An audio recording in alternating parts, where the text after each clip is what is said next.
This is a story that is kind of more important to me, and I've been more shaped by the telling than by the actual happening, because I've had to tell it so many times.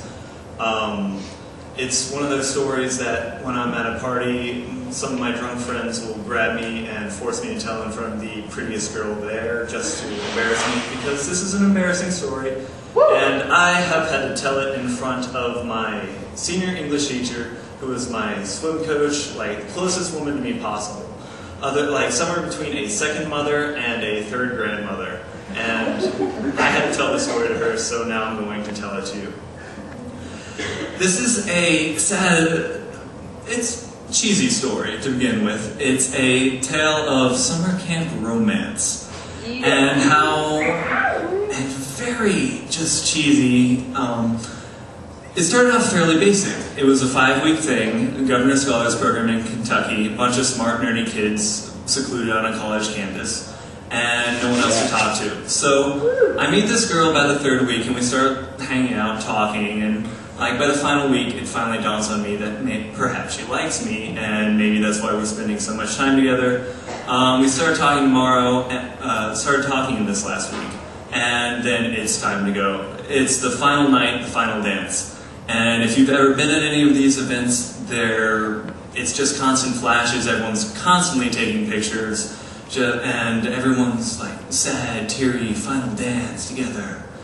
And so it finally dawned on me that night that something was going on, and we walked back, and it was the first time I'd ever really walked a girl back like anywhere, and I had my arm around her, and it was one of those few things where she just feels right, and it's just perfect. You're walking down, and you get to the dorm last night, look in each other's eyes, just a long look, final hug, no kiss, but just a final hug, and then you say goodbye.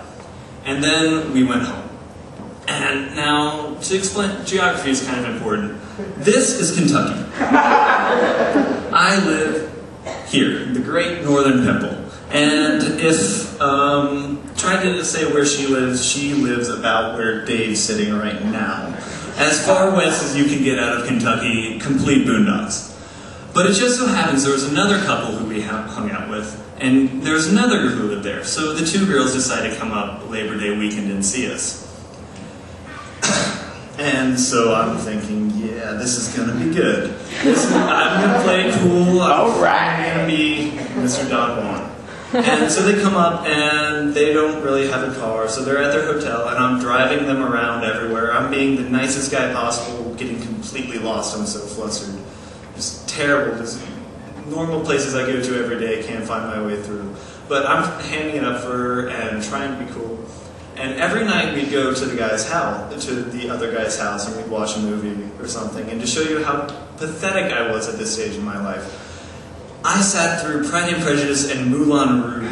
I can't remember what the other movie was, but it was incredibly girly, and I was so ashamed of myself, and usually leave that out of the story. But, so I'm just trying to be perfect guy at this point, and just doing these sad, sad things when I look back at it. I drove her around. We went to Grater's, which is a Cincinnati ice cream chain, which is awesome.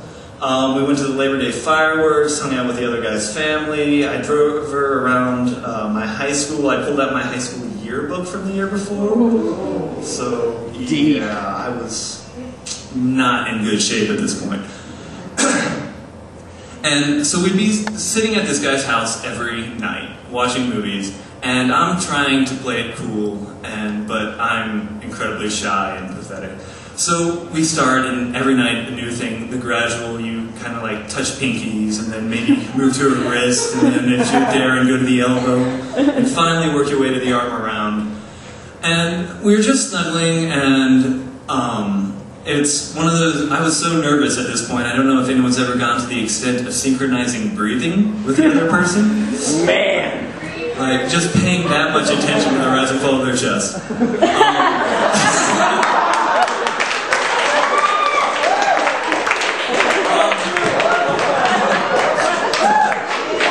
Yes! But the one thing that was kind of weird throughout the whole thing was we never kissed. like when we drove home every night, it was so sentimental. I was holding her hands, almost crashing the car while I was driving. She had her iPod and earbuds, and one earbud in mine and one earbud in hers listening. And it was just so sad. And then finally on the last night, we go up, we're waiting for the other couple to say their tearful goodbyes, which were a little more intense. And she looks at me and she goes, "Kyle, I know it's been weird, but I know I haven't kissed you, but I've never been kissed before." And then the other girl comes up and we hop in the car and I'm driving back. And my devious little mind is thinking out tactics this whole time, and I'm getting so sad. We get to the hotel, and the other girl scampers off, and she's tearful because she's just said goodbye to her boyfriend. And I go around to the trunk to get her purse out. Now, I've told this story so many times, I don't actually remember if this happened or if it's prior invention. But the way I generally tell it is I actually post it up on top of the trunk and look down at her, and we're saying goodbye. So she just pulls up her purse and looks up at me. And I said, real romantic, "Miriam, you said you've never been kissed?" Going in front of her. "Do you want to be kissed?" Holding her purse, she looks at me and goes, "No." Turns around,